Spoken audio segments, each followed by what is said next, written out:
Hello and welcome. It is about the end of March and it's been a long time since I've done a layout update, so I think we are overdue for one. So without further ado, layout update number something. Here we go.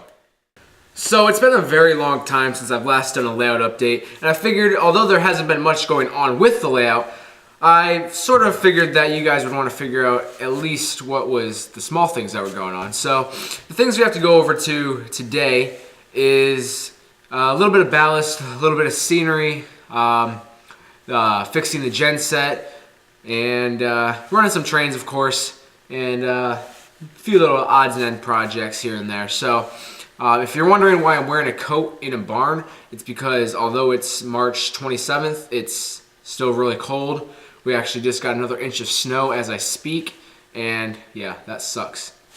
Ohio, yay! So anyway, without further ado, let's jump right into it. Now, one of the areas that scenery has been progressing most on is near the mine.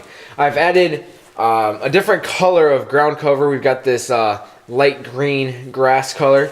I've added a few more bushes here and there, a lot more little clump foliage things, trees, a few more of those, but mainly what I've mostly been doing lately is ballasting. Now, the ballast for my first shot, honestly, I think turned out pretty well.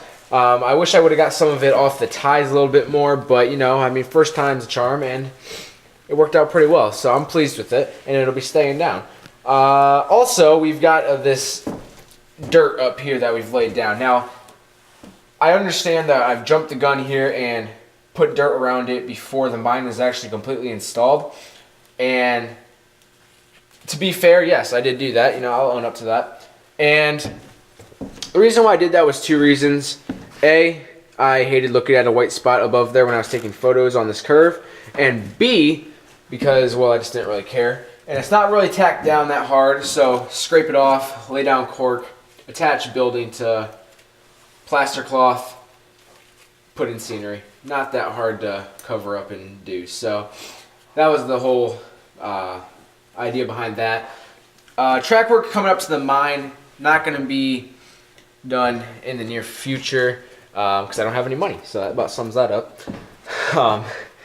So that's this corner of the layout. One other thing, this signal over here at the end of the double track, that I was going to move over to the car shop area like I said in the last layout update, but I decided against it simply because, well, it's just not really worth it. I mean, it was a pain in the ass to get put in and don't want to do it all over again. So it's staying there. I realize it is facing away from the tracks. I have to re-glue it back in from when I fiddled with it one time. So that's that.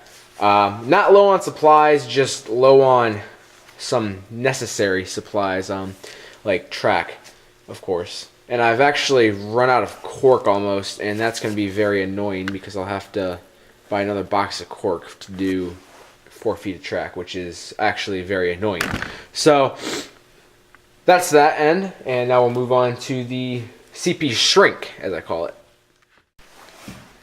So down here on the CP shrink end of the layout, we've also done some more ballasting and a little bit more of that clump foliage. It actually, I don't think it looks too bad. We have a lot of the green bushes covering up certain points in the layout where there was gaps in the benchwork or holes in it. Like, for example, right here where there's the feeders going underneath the table. And also right here where the edge of the, this right here doesn't meet up with the tabletop exactly perfect. So that is why there's, that's why there's a lot of bushes against the side of the table. What else?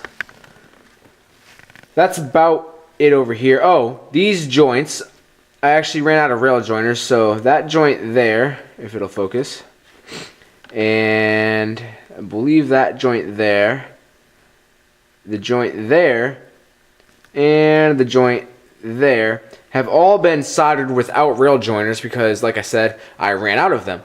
And actually, I was quite surprised as to how well it worked out. The only trouble is that there's a lot of bumps in the track while doing this, so I have to go back with a file and viciously scrape down the solder in order to make it a smooth joint. So that's the only downside I found to that, but other than that, it worked out pretty well. So I may do it in the future because it could save a little bit of money.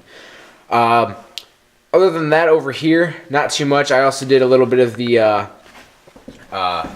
ground cover, the yellow ground cover, or light green, whatever you want to call it, over here as well. Other than that, not too much going on. Haven't done too much. So that's that. Now we get to talk about the genset. So if any of you remember watching my last layout update, you'll remember that in the beginning of the video I said that the genset wasn't running correctly and was stopping on nearly every joint on the whole layout. Well, I was able to fix the problem, and it was because of one key mistake that I made when I put it together the first time. You see, all of these new engines that are being made by any manufacturer, they all have these wire leads that run down to the trucks, and sometimes these are soldered and sometimes they're not. Now, when I put in the new Soundtrack Tsunami decoder into this genset, I did not solder the power leads to the trucks, so they were just hanging on that clip. And 2 + 2 is 4, so you can guess that that wasn't the greatest connection in the world, which turned out to be exactly what the problem was. So what I ended up having to do was take the whole thing apart, shell, wheels, everything, and then solder all of the wires, 4 of them, to the correct clip, which was a pain in the butt simply because the wires aren't that long and they're very thin. And my solder was very thick, and my soldering iron is thick as well. So not a very fun task. Took me about an hour, give or take, excluding dinner, and that was that. And that was definitely, although it was a pain in the butt, was definitely worth it because the genset runs a million times better. And very glad I was able to find the problem on that because I do like the genset. Although it does kind of look out of place against that Conrail Dash 8, it's still a pretty cool little engine. Some other things I did is I slowed down the bell ring rate on it simply because I didn't like how fast it rung. I think it sounds a little bit cooler when it runs slow. So I'll give you a little demo of that.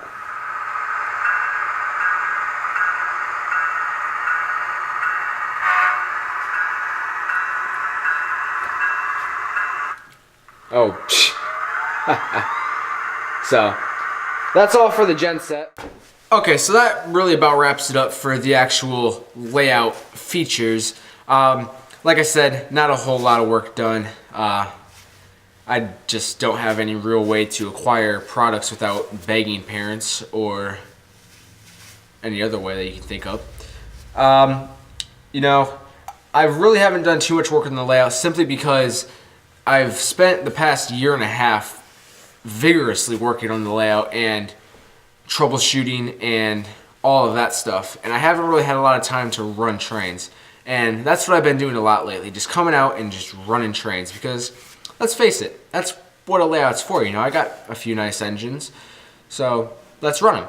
So before I end this video, I just want to give a little bit of a running video, just kind of set things off. So enjoy.